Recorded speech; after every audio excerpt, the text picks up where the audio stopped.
Got the carburetor rebuild kit, and start following the instructions here. I'm putting it back together. We'll just follow through the book. Carburetor assembly, it says group all the parts controlling the float circuit, so we'll get all those grouped.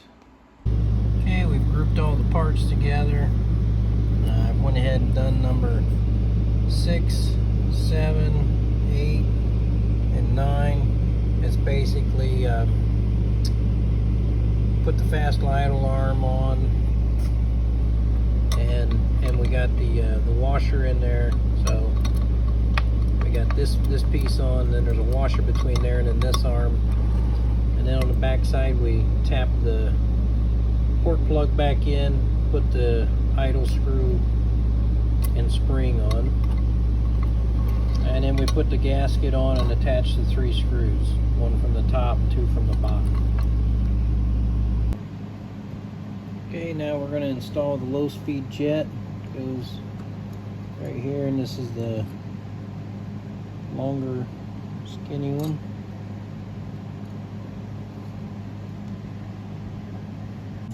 Next is install the pump assembly. So we got nice new flexible rubber. There's a hole right here, so make sure we line those up. And then down in the assembly, you can see down around the 4 o'clock position, the way we're looking at it here, it would go down in like that to line up there. We'll get the screws on there. Next is the metering rod jet. So there's a hole clear down there in the bottom, so we'll put that down in that hole there. Next we'll put the pump lower spring and retaining cap on. So it goes on here, so we drop the spring on. We got to compress the spring and put the retainer on.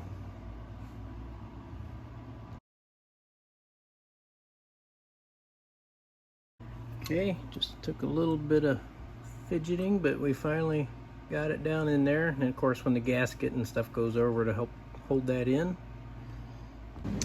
So in the instructions, I purposely went a little out of sequence because they actually have you installing the metering rod jet after you put the metering rod in, which doesn't make any sense whatsoever because this has to fit down in it. So you got to put the jet down in there first, just like we did.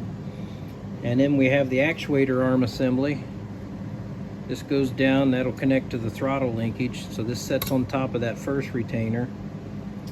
And then there's a, I'm gonna call it a fidgety little spring on this guy who hooks carefully. You can see that little spring goes on there and hooks onto the shaft there. And so then this slides down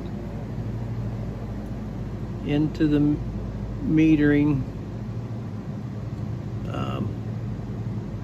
jet that we just put down in there, and then this slides on top of the pump assembly. So we have to get those to all line up at the same time. There we go. Okay, now we're going to put the top spring and retainer on that pump shaft, and in this case we'll have the concave side down, so it'll help capture and push on that spring. So you put the spring on, concave side down,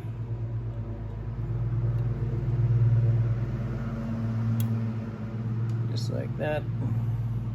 Okay, and I see one problem is this seal wasn't put in. It's not mentioned in the instructions, so we gotta take this back off and put those seals back in there.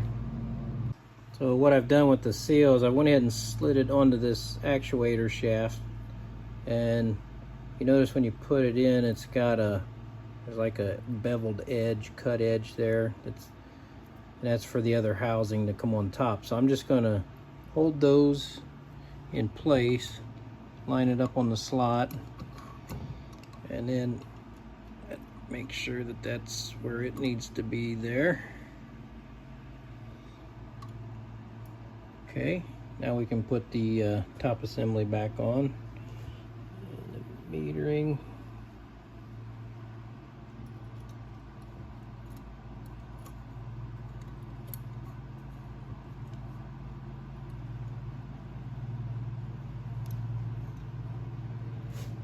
Okay, and then I get the retainer and the spring. Put the spring on. Concave side down.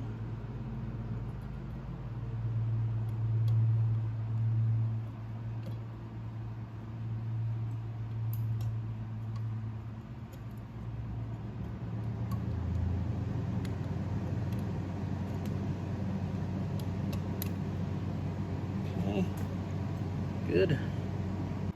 Next I'm gonna put we clean this choke valve off and got that nice and clean, so I'm gonna rotate this so I can put the screws in from the top on this choke valve. I want to do all that before we put the float and stuff on, because the float comes in. I'll show you from the other side. Got to put the float in here, and I don't want to be banging that around while I'm trying to tighten this up.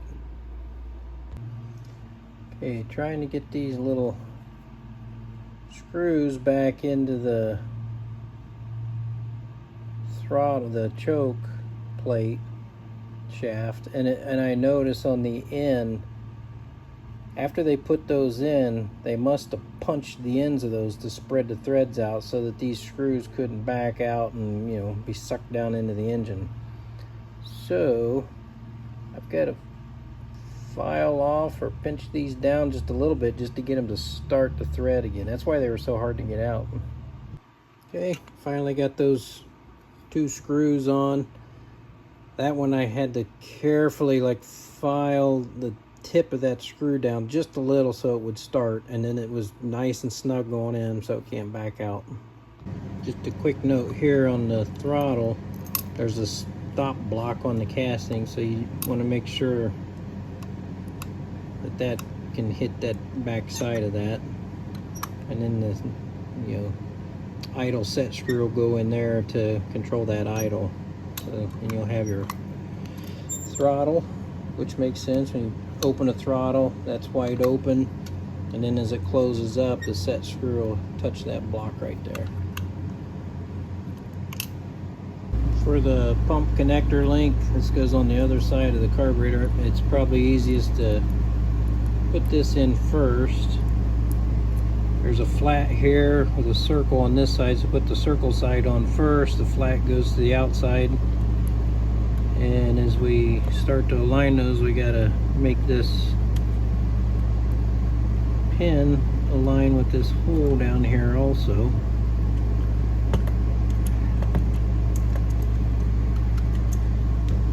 And then once it's in place there, then we can tighten that so it doesn't slide off of there.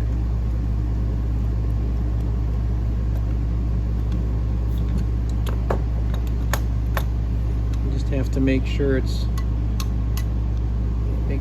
not any binding or anything on there. Good there. Okay, and I've attached the choke shaft on here, and then we just got to put the screws and the throttle adjustment. Now this is the choke holder, so it goes there so that when you hook the choke cable on, it'll close the throttle, the choke valve there, and then it also, this lever down here pushes on the accelerator just a little bit, so when you pull that cable, it also gives it a little throttle and closes the choke valve. So we'll just put these screws on and put the idle screw on. I think we're done. Okay, all good, and then make sure you get the right gasket. There's a port right there, so gotta have the right gasket. There's one like this, and then there's another one that was like this in the rebuild, but that isn't right because no matter what we do, we'll block the hole there. So gotta use this gasket with that.